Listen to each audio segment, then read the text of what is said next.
Well, that's not exactly what we were hoping for, was it? In life, things don't often pan out exactly the way you draw them up. We all love to watch our Green Bay Packers win, but how do we process a loss? More importantly, how do we antiquate and accurately assess the value of a loss? We're talking pacing your passion and fan grief management, all that and more on this week's episode of 2012. Two dads and a Chaz, putting trophies on the wall.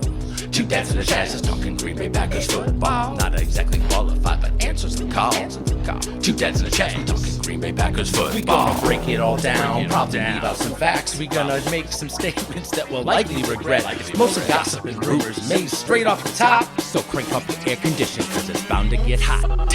Two dads and a Chaz, you know we live it and we live it right. Two dads and a Chaz, we gonna break down football for you tonight. Besides them rings and putting trophies on the wall. Trophies, y'all. Two dads and a Chaz is talking Green Bay Packers football.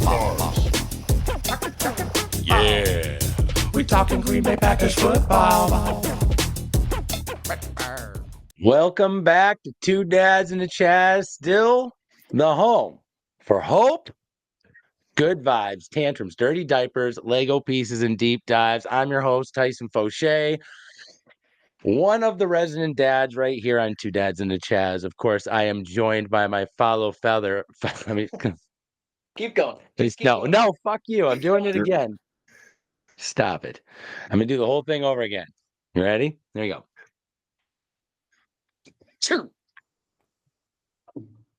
Welcome back to Two Dads and a Chaz. We're still the home for hope, good vibes, tantrums, dirty diapers, Lego pieces, and deep dives. I'm your host, Tyson Fauché, one of the resident dads here at Two Dads and a Chaz. Of course, joined by my fellow father, the pill.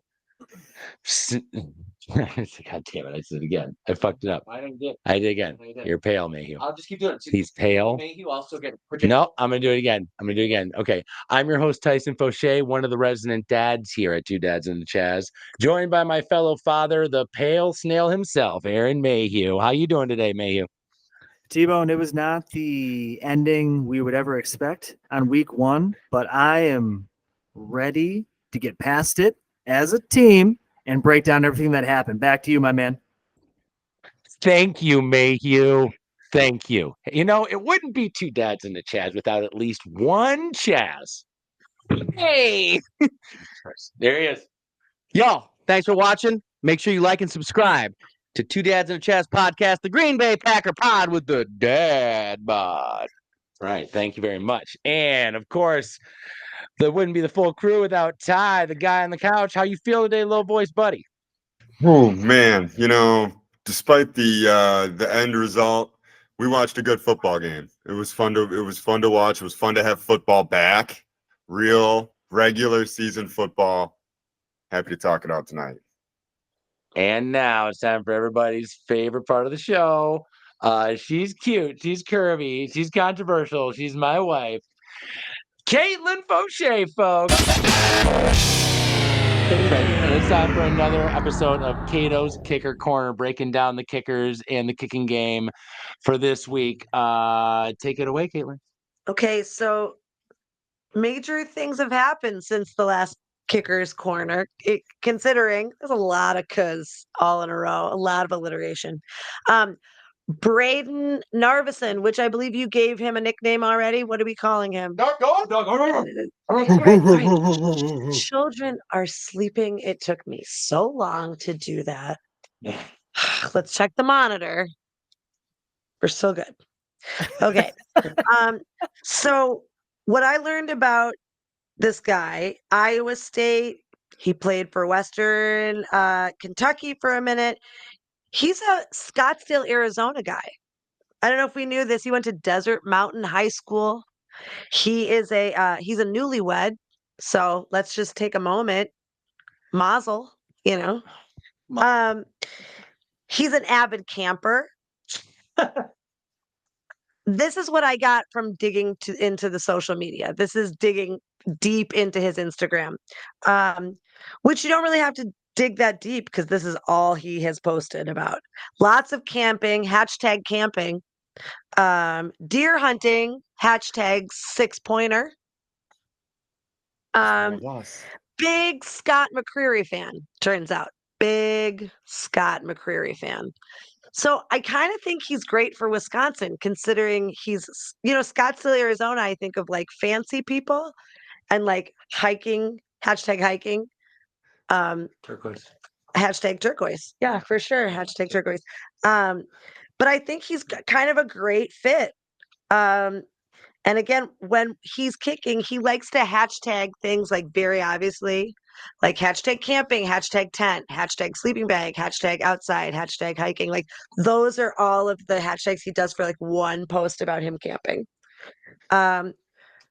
Deer hunting, you can probably guess what those hashtags are. So I think for him, I think we just do hashtag kick the ball. Hashtag kick it through the uprights. I think that's what we do. Hashtag kick the ball. Down the middle. Hashtag down the middle. I like that. Or if you know any Scott McCreery lyrics, maybe your podcast should you're fans of this podcast. Everybody go and listen to Scott McCreery songs. Get your favorite quotes and just yell them. Let it rip. Yeah. Let's support Scott McCreery. I don't know who that is, but can I talk about our kicker for the next game? Absolutely. So now we know a little bit about Narv Dog, which is our new guy. Yeah. Narv Dog. Who are we even playing against? We're playing against Indy, right? Who's our kicker? What's their situation? So it's not Matt Gay. I'll tell you that. He's out with a hernia surgery. But I did find when I was digging through his Instagram, his handle on every social media site is MG Tweety Monster. Just gonna let that sit there. So Matt Gay is MG Tweety Monster on all social media. Anyway, so then right, exactly. So then he's out. He had hernia surgery. So we have Spencer Schrader. Spencer Schrader, I mean, he's a great kicker. He has a Super Bowl ring. So that's something. But I think the most interesting thing about Spencer Schrader is he has been profiled in Forbes magazine multiple times because he has a bunch of businesses, like a bunch of businesses. One of them, Copper Fox Technology. He's one of the founders of that company. They lost like $1 million last year, but I mean, there's money there. He has a series of YouTube videos under his like little organization he's created, which is called Proceeding Boldly. And he talks about like how you can buy a house and flip it. So he's got a lot going on, like a lot going on. I don't know how he has time to be a kicker, and I don't think he really cares about it. I think if we yelled things like, I don't know, like economical terms, maybe that would distract him. Another thing, guys, to DNC Nation, my call to action this week is I want you to everybody send a fake business opportunity to what was the name of that company? Copper Fox Technologies and let them know I want to talk to the president or no deal. This is a big one. If you want to land this fish, I'm going to need to know by a Sunday at 11. I want him on the phone. Cato, I already have him on speed dial right now. I looked up the website, 188. I don't know who I'm going to talk to, but I got you. I mean, I think we go after Copper Fox Technologies and Shut down the lines. And I think we need, as Packer fans, to take back the term proceeding boldly. So yes, we're taking that back. That's ours now. Yeah. It's just like the American flag. It's ours now. Anyway, and with that, I have no rape theories this week. You're welcome. Maybe next week. Oh, it's always so good to have her on. We'll see where we're at. We got a lot of kickers to go. I mean, yacht Cato, rape. thank you. I think everyone on yacht should be careful now because he's free. You nailed it on that guy. Yeah. We know who it was. Not our kicker anymore. Not our kicker anymore. Not the Nardo. He's another legal team's problem now. Yep.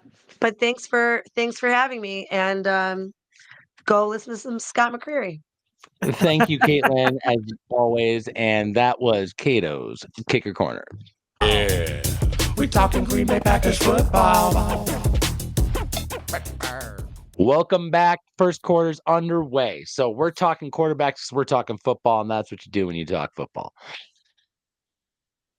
We got no Jordan Love, folks. You got to get over it. All right. He's hurt. We all know it. It's part of the game. All right. You're lucky he's not more hurt. And you're lucky we got Malik Willis. And that's who's going to be starting this next game. Possibly more. We'll see how it works out. He's playing not only for the Packers, but for his career and his life. So we're excited to see. Everyone's rooting for Malik. We're all on this train. And I feel like we're going to break down what his potential for the game is much more later. But right now, we got to go over what just happened in Brazil. There was more than quarterback injuries. There was sloppy play across the board, unfortunately, and it's frustrating because it looked like we were kind of dominating and winning that game. They made me way too confident that we're going to get this thing done, no problem. That is not what the scoreboard showed. We had a lot of sloppy penalties, a lot of bullshit penalties, and a lot of sloppy situations due to the field. This is a perfect time to break it down a little turf talk with Ty. Ty, as a landscaper, what the fuck was going on in Brazil? I did not appreciate that era's Amazon jungle grass. Not one bit did I care for how that field was set up for these big angry men to run full speed into each other. It was soppy, it was soggy, and it was obviously designed for little men to jog, not big men to push and shove and fight. They got to figure this out. You know, football can be played on any field. Yes, that's the beauty of the game.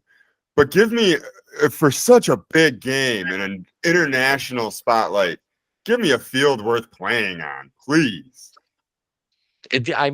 Or at least a field that you maybe rolled once or twice. Like you were saying, this thing, you were breaking. Ty was furious at this game, breaking down the nuts and bolts of like the equipment they were not using that should have solved this problem. He was explaining it, go ahead, Ty. Yeah, it's a roller. It's a toe behind apparatus. You fill it. It's a barrel. You fill with water. Thinking weigh 800 pounds. Run it over the field a couple times. Compacts the soil. Now guys are ready to dig. Oh, it's just, but they won't. Because the guys who normally play on it get hurt from, I don't know, increasing from a jog to a sprint. They fall down holding a knee. So I don't know. I just can't handle the fact that there's no real mind paid to the fact that football is just a different game. Because also, they don't even own a roller in Brazil. I guarantee it. Well, that's why they have to use those stupid old school like World War I, cots that they pull them out on. They can't even have wheeled carts go on that, or they'll get stuck in the mud. You know what I mean? They got to go out there and carry them off all dramatic, and then they run back on the field. It's pretty ridiculous. Soccer sucks. But moving on, I do feel like I like the idea of playing internationally. It certainly went better than it did the last time we played internationally. But let's break down what actually happened in terms of deficiencies in that game. Mayhew, I'd love to get your take on that game because I know we were having a great time watching it. But a rewatch? Where you at on the whole thing? T-Bone, Ty, 2D and a C. Whether it was refereeing, poor field conditions, at the end of the day, our offense with their inefficiencies down in the red zone during the first quarter was literally the turning point of the entire game. Like we did everything we wanted to see out of the defense in the first quarter. Turnovers, got them. Fumbles, got them. Jalen Hurts running for his life. Man, and every time I felt like we spent the entire first quarter within their red zone and we walked away with 6 fucking points. That's not how you win football games. It's not. It's what gave them the ability to come back, end up scoring their own touchdown, all of a sudden 7-6. We lost all that momentum that this team had in the first quarter. And from there, it was a little bit just like sloppy football across the board. And I think one thing I couldn't stop thinking about was just the play of Jair Alexander in particular. Ty, you know what I'm talking about. You seem what are your thoughts there? If you looked at this game for Jair by the numbers, you'd say pretty good game for Jair. But there's one critical factor that does not show up in the numbers with Jair, and that's the shit talking.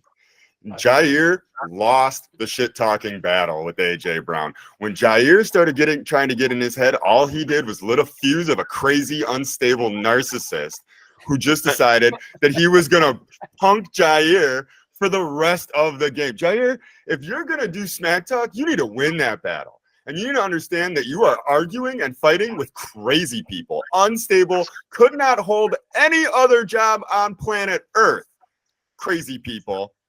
And if you're gonna light that fuse, you better be the one blowing up. Man, Well said. said, Ty.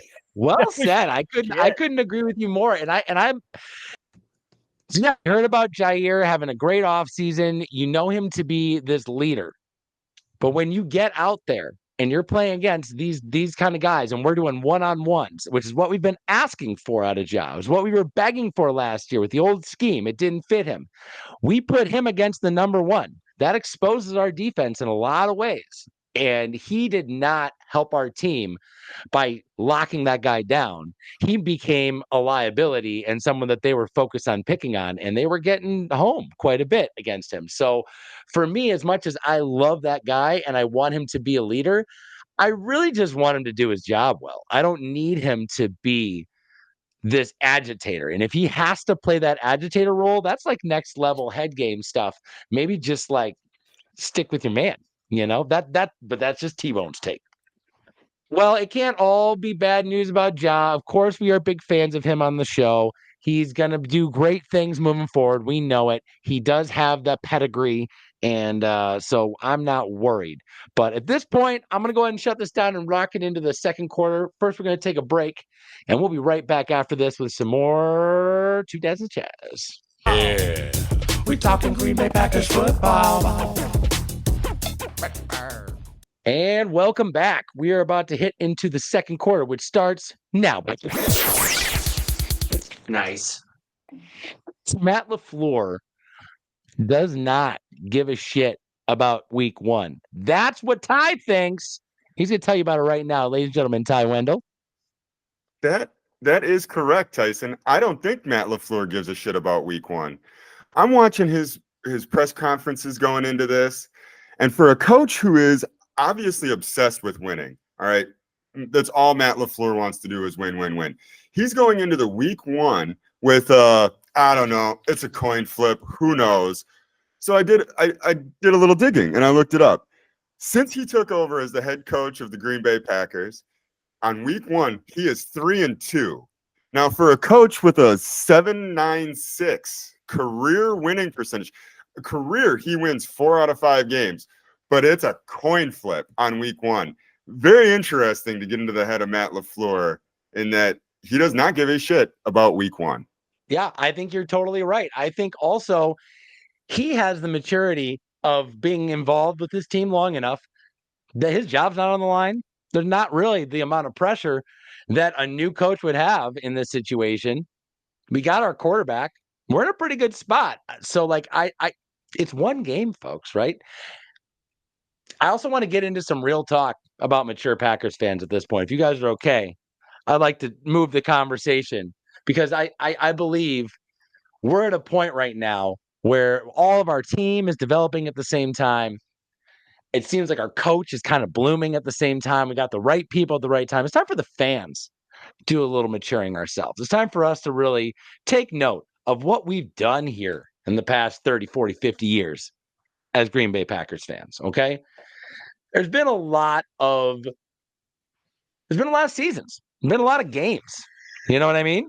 Every year, I feel like when you're young, a loss or a win feels like the biggest thing in the world. You get one loss, you lose your mind. You get one win, you're going to the Super Bowl. I think when you get a little older and you understand this game, you understand how hard it is to win, for one. But two, you realize, losses are going to happen. And really, your team maybe can't get better without losing. So the benefit of a loss is a real thing.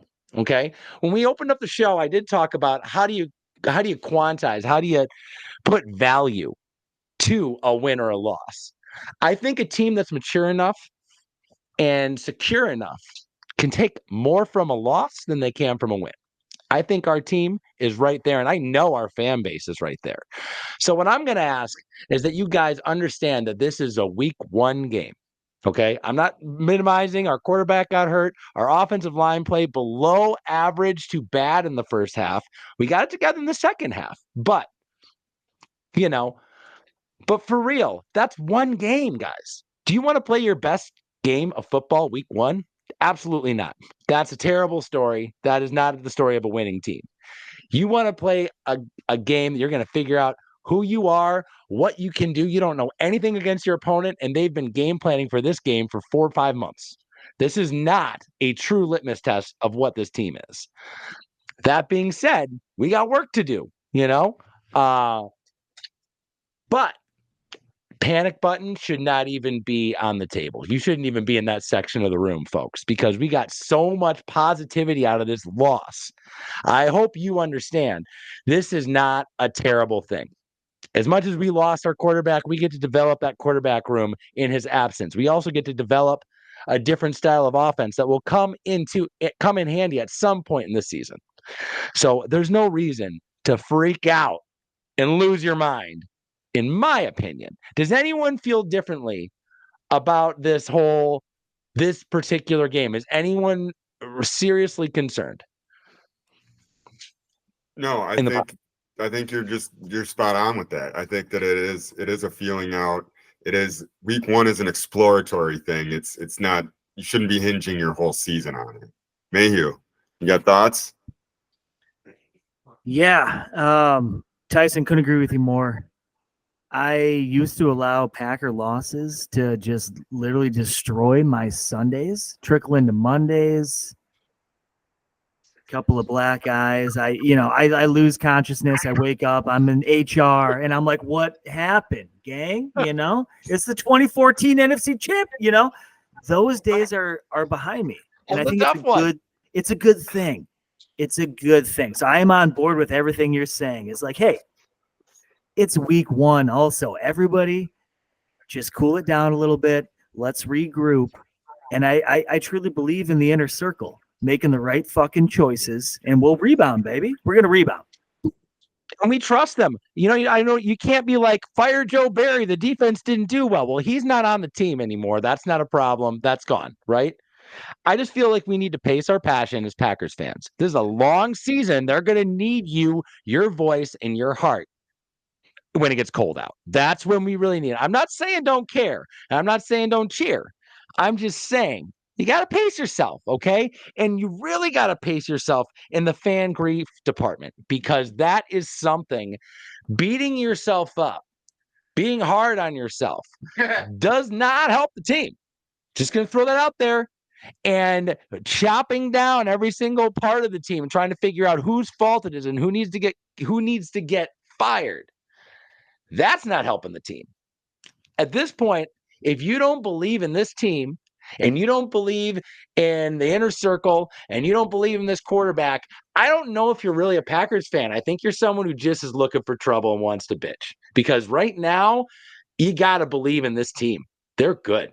Mayhew, where are you at on that? Tyson, that's a great point. We needed somebody to fucking blame right now. And Ty, Chaz, you were the guys. Who is it? I got a couple of. It's got to be fucking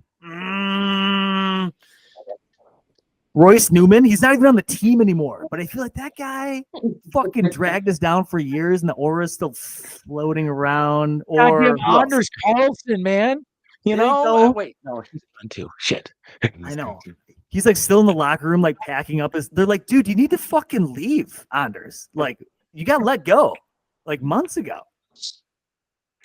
He's trying to use up that last month of that gym membership, just trying to soak up every day in August, But no, really, I feel like we have a lot to look forward to still this year. So guys, that lazy coverage that if Jordan Love goes down, the season's over, that is lazy. That's saying the rest of this team has no capacity to build or do anything. And that's selling our coaches short, and that's selling our history short.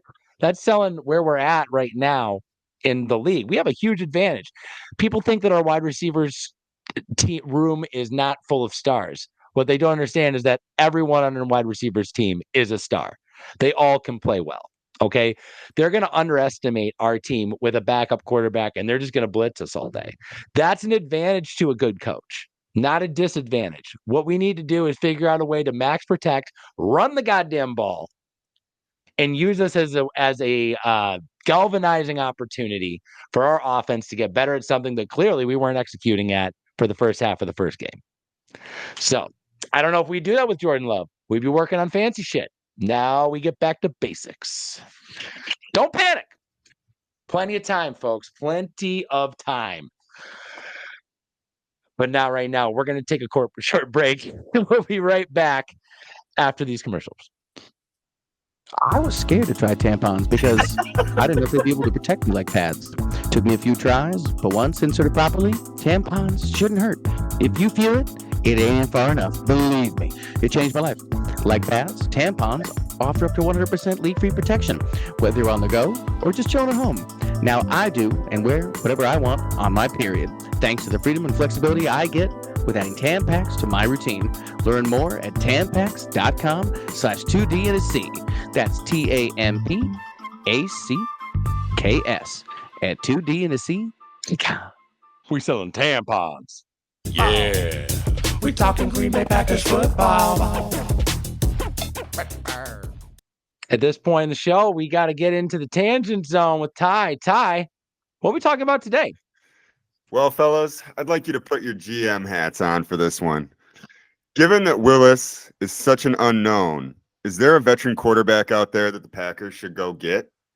And I'm going to send this question to Mayhew first.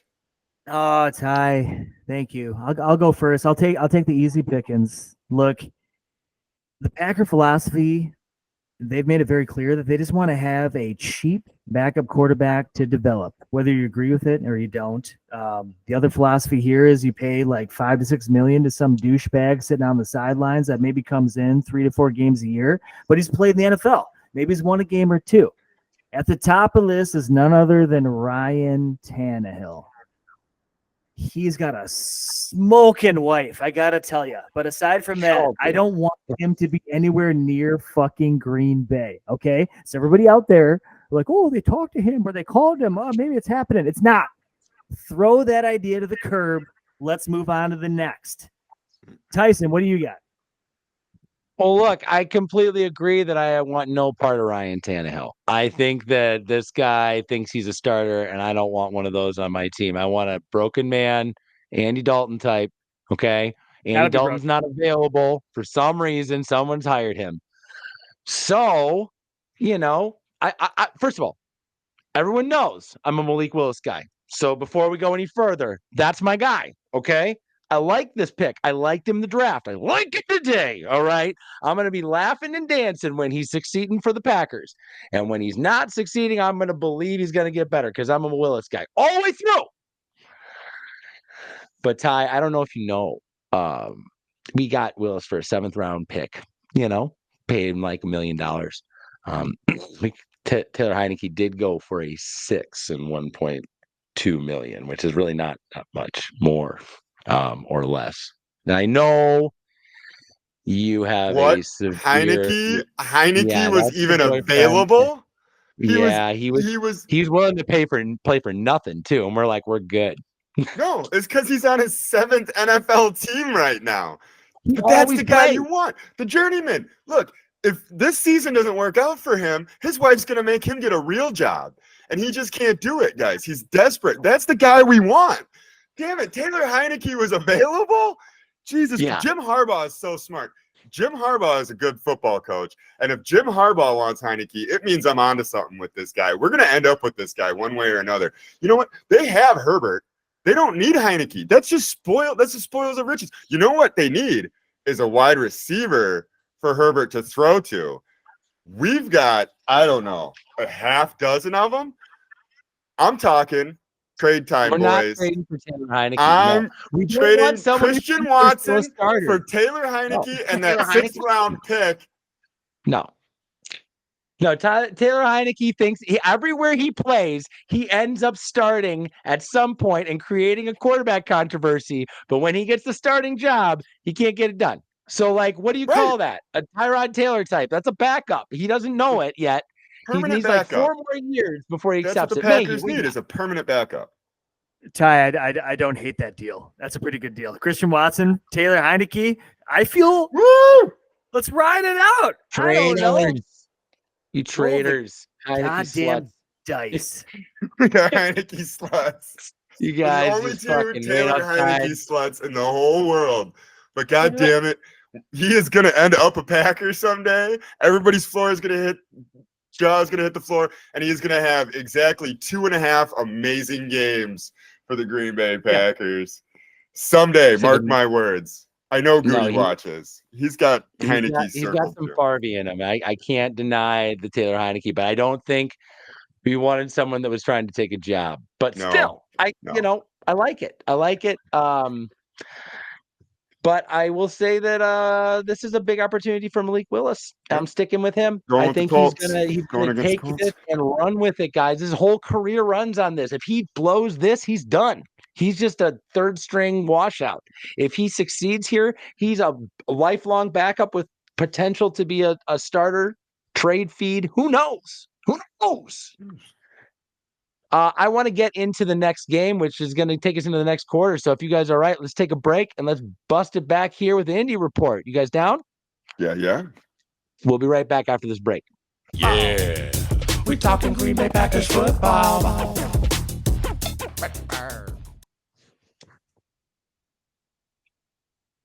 Take a second. Indy Report. Welcome back to Two Dads and a Chads. Fourth quarter starts right now.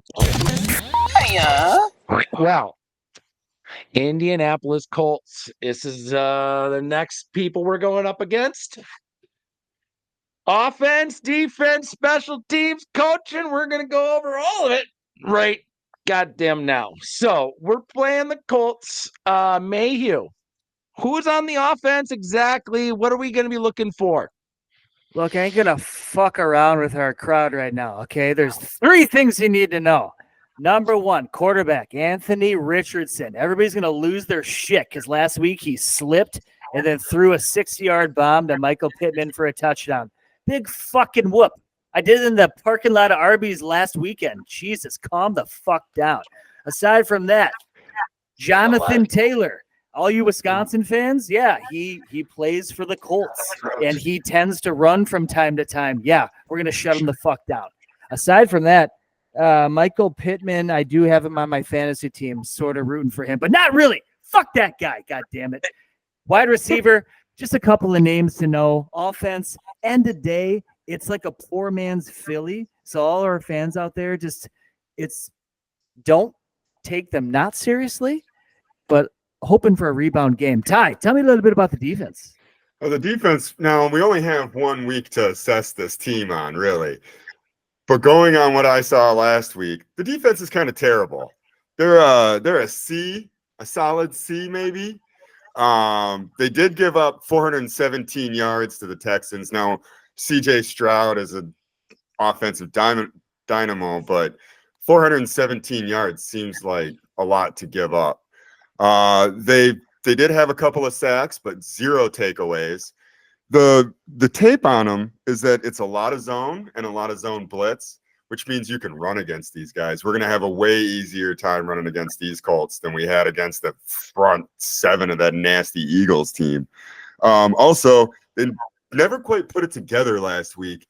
When the blitz worked, the coverage was terrible. When the coverage was good, the pressure wasn't there. Both the running backs, quarterbacks, wide receivers, everybody ran all over these Colts. I'm looking for a big ground game. Half of that 417 yards came on the ground last week, guys. Ground and pound is good for the Packers for this week. Yeah, I love it. Yeah. I love it. I'd like to go into coaching for a second. Indy's coach, head coach is Shane Strickland. Is that what it is? Yeah. For He now. looks like suspiciously like Matt Ryan. That's all I know. We're going to show his picture right now. As you can see, I'm pretty sure he's Matt Ryan with a mask on, but that's fine. He pretends to be the coach. That's cool. We can let that roll. He's second-year coach by way of Philly, where he served as offensive coordinator, and he helped Nick Folk power that offense to a Super Bowl over Tom Brady. So you have a pretty good idea of what he's going to run. Same thing as his offensive coordinator. Get ready. His name is Jim Bob Cooter. You heard that right. Jim Bob Cooter. That's a real name of a guy who looks like he sits around smelling dirty socks in the bottom of a church basement because he's got a creepy face right there.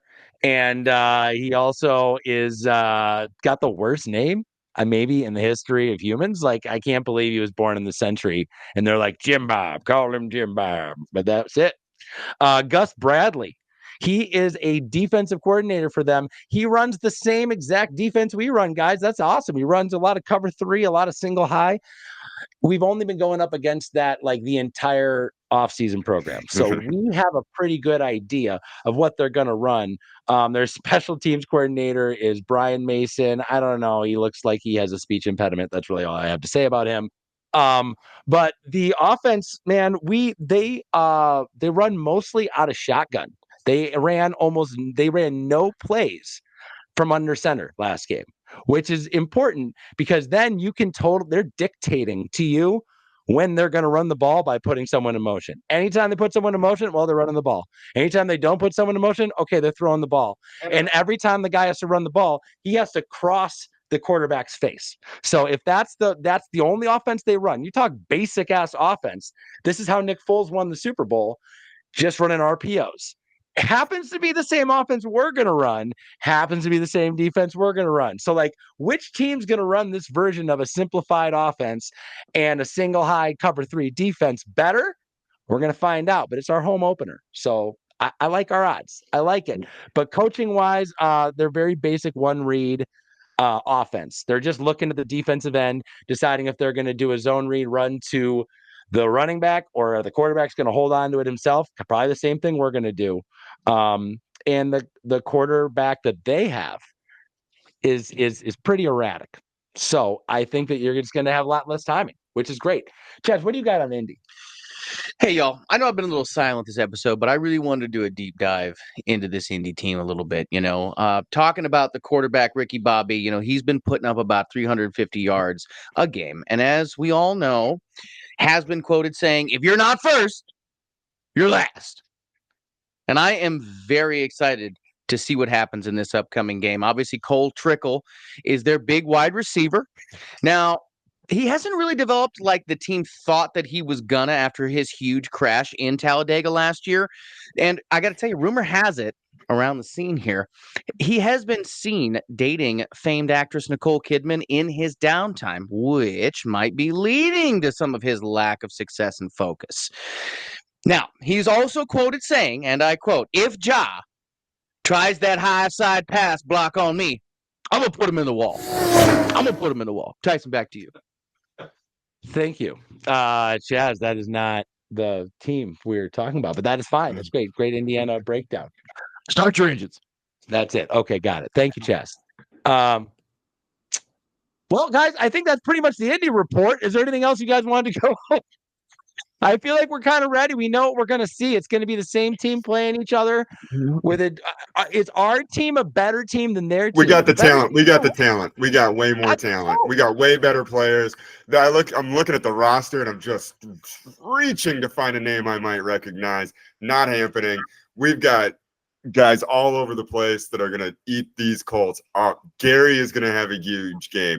We got the edge rushers are going to be especially important, but man, the talent. If the scheme is the same, 1-to-1, the talent is completely different.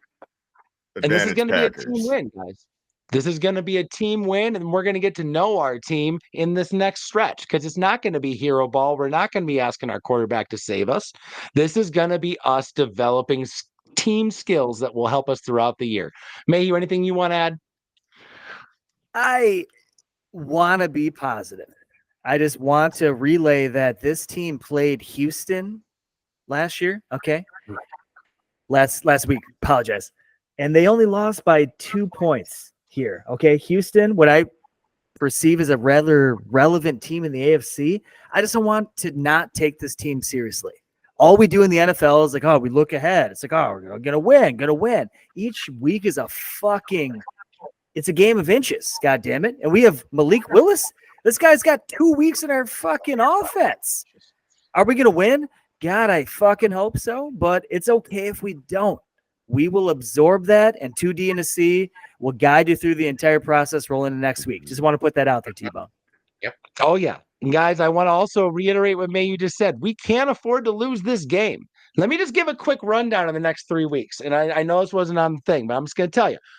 This storyline is a beautiful thing. Right now, we're going to go to Indy. We're going to play ourselves. We're going to play like the clone Packers, and we're going to see who wins that game. Learn more about our quarterback situation. Then he gets to go get some goddamn payback against the Titans, the team that let him go to us. That's certainly a big heart game. We're going to see what he's got then, and by then we'll know who's the right quarterback for us to start against the Minnesota Vikings. Let's not forget Sean Clifford still knows this offense in and out. So if he's having read issue problems, he's not able to execute, we have a pretty good backup plan. All we need to do is win half these games with Jordan out, folks. That's not a tall order. We're talking 2 games out of 4. That's great. Okay, we can do this. Keep chin up. Let's go. And that really is my closing monologue, because I just want to let you guys know that we are in a decent spot for week 1. Even though we lost our quarterback, everything's okay. We're going to be okay. Just chill the fuck out. God. And a reminder to everybody, make sure that you are liking, you are subscribing. You can find us on YouTube, Spotify, iHeartRadio. You can email us also at 2dnc.com/Chaz. You can also just, you can just look out your window. He's waiting in the bushes. He lives everywhere. He's everywhere and nowhere all at once. It's amazing. And he's not prepared. And it's awesome. We love him. He's my man. Yeah. All right. Guys, let's focus on next week. Who needs to step up in the Indy game? I'm going to take Josh Jacobs. It was a pedestrian performance coming out of week 1. That's fine. It's a new team, new scheme. But I'm looking for a bounce back performance, and I'm looking for big impact from Josh Jacobs this next week. I love that take, Ty, because I agree. I think the run game is everything going into this next chunk. Like, we got to figure out how and who runs the ball and how we get that done. And by the way, I'm loving Wilson. Think he's great. But guys, Josh Jacobs is a better back, and he just needs to get good blocking, because you saw what happened in the second half. Mayhew, who is the player who needs to step up this week? T-Bone, I got 2, and they're both on D because I can't help myself, okay? One is Rashawn Gary. I am tired of this man collecting the paycheck that he does and me loving him as much as we do, like in the fucking preseason. Guys just like eating it up. Show me the game. Wreck the fucking game more than you are, okay? On top of that, Quay Walker, where are you, dude? Where are you? I thought it was like maybe defensive scheme. Joe Barry was slowing you down. You're thinking too much. Dude, week 1, you still looked confused, man. I need you. And Edgerrin Cooper about to be paired with you. And, man, we can make something special here as long as you can get your head out of your ass, play fast, and make some fucking plays. I'm also going to need Jordan Love to be able to stand on his other leg in like 3 weeks. That's who I would like to step up. Oh, well, I like that. That's a nice play on words. That's a great take. Yeah, it's good. It's good. Go, Chazzy. And for me, the player who needs to step up, there's 5 of them in the entire offensive line. I need them to do their goddamn job. I need us to know who's responsible for what, because this quarterback, he is absolutely not going to be calling out protections. You guys want to step it up? Josh Jones, who's the fucking middle line, or who's the center, guys? Myers. Josh Myers, dude, it's time for you to show us why they love you so much. They talk about how you're so good at calling out protections. I want to see you running the show. Those tackles that we have on our team, they're good. I need them to be great. And we need our guards to play like they're there to knock people's teeth in. So, I would really like to see us establish an end around RPO run pass offense that absolutely demolishes and breaks down the other team's defense so we can get those runs before the middle of the third. We can be getting them the entire game. And that's what's going to drive this team. Those 5 guys. Nice. Tyson, real Good quick, just on that note, EFF, I'm a numbers guy. All right. Okay. Top 5 offensive performances from week 1. Zach Tom coming in number 1, 92. Dude, this guy, let's read it. Didn't give up a single pressure over 43 pass blocking snaps and then earned an elite run blocking grade. You didn't see his name called because the guy was just doing the dirty work all day long. Against a tough opponent. Against a tough opponent. Goddamn right, man. In the trenches. All right, number 3, Elton Jenkins coming in with 78.4. Didn't allow a pressure in the passing game and was solid in the run game. I wish it was more inspiring. Yeah, but still. Great guard play. Right? Coming in number 5 is the rookie Jordan Morgan. Allowed a single quarterback hit over 19 pass blocking snaps, and the motherfucker was solid in the run game. Boys, Tyson, you're absolutely right. The foundation is what matters more than anything, especially for Malik, but going forward. And at least we got some decent numbers here out of game 1. I also want to say that what I saw in game 1 was what I see out of the 49ers and a lot of teams that give us a lot of trouble in the first half, which is a 4-3 defense that gets after the quarterback, gives your offensive line hell, and then runs out of gas by the second half, and your offensive line finds their footing, and all of a sudden they can hold on, and they're like, they're really getting it together. But what happened is those outside linebackers and those outside linemen that are they just get tired because the offense of the other team did not stay on the field long enough for them to get rest. This is why we need to run the ball.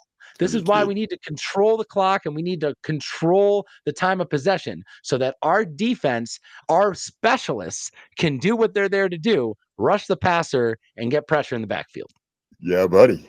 I couldn't say it any better. So I just went silent. Yeah. Good. I broke them with my good points. But folks, I think at this point we need to move things forward to next week. So our intention next week is to break down how this game ended up, what we learned from it, what we hope to get done, and start to prepare for Malik Willis's great return to playing at Tennessee. So at this point, I'd love to go ahead and break it down to the end unless anyone's got anything left in their glass. I just want to say one thing about the new kickoff rule situation is straight up stupid. I don't know what we're trying to do here. They're like, we want to make it more entertaining by just, allowing them to return the kicks. It's like, well, that's funny because it seems like everyone's just kicking in the back of the end zone starting at the 30. But great call. Maybe you just back the kick up location 10 yards, or maybe it doesn't matter. But what are we doing here? What are we doing, Ty? We should just turn it into that American Gladiators game where it was just one person with a football and another person just blasting them, and we'll just call that a kickoff. It's just a one-on-one penalty shot. Call what it is. I'm done trying to redesign a play that really maybe isn't the most important play of the game. Every kick should be onside kicks from now on. I think it should actually. I think the half should actually start the same way a game of foosball starts, or like table soccer. What is that? Is that foosball? Or the ball just comes in randomly from the side and just starts bouncing around, and you just go for it. We can shoot it out of an air cannon. Drop it from a drone and just let them fight to death. Yes. I like it. Just put everybody on the goal lines. We'll do this grade school style. Put everybody on the goal lines, drop the ball from a helicopter onto the 50-yard line, and let mayhem ensue. Ooh. Yeah. Jazz, that's the next poll question for me. Like, do you either know or not know what the fuck Ty's talking about when he says table soccer? Because I was lost immediately. I have no idea. No. Small guys. Small. Table soccer. I'm just making sure Adam Sandler didn't rot my brain, all right? There's a chance Adam Sandler rotted my brain. I won't learn about it. I figure at this point, everything should just be onside kicks just to make it interesting at this point. I just don't care. Yeah. Anything would be better than what we have. Anything would be better than what we have. I know. Don't you feel it's like 20 90-year-old white idiots in a fucking room just like, well, I think we should do those to the kickoff. And they're like, man, that feels like a bad choice, sir. And they're like, no, it's going to be great for broadcasting. Let's go. Yeah, you wrap a fan in like couch cushions, and you put a new one out there every play, and you just block them, and it's just a fun, interactive experience. Everybody's winning here. It's not bad. I Chaz, can get by. Yeah. can you break We it need a down for us hashtag? here for the big finish here? We gotta get to the end here, folks. We want to thank you so much for coming out, Two Dads and a Chaz. It's been an amazing time hanging out with y'all. At this point, Chaz is gonna break it down with our hashtag of the week. Chaz, go ahead. We want to say hashtag reclaiming the North. That's the one we're sticking with this season because we really feel that that is what is necessary. We got a big thing going on this year as far as a new team, a little bit of a new identity, and really kind of a new podcast this year. We're trying something new. The team is trying something new. So I just want to say hashtag reclaiming the North. Gentlemen, I love you, Tyson. I love you, Ty. I love you, Mayhew. I love you, fans. Shane, you can go yourself. We'll see you all soon. Boys, hashtag reclaim the North. 3, 2, 1. Hashtag reclaim. Reclaim the North. I love you, Shane.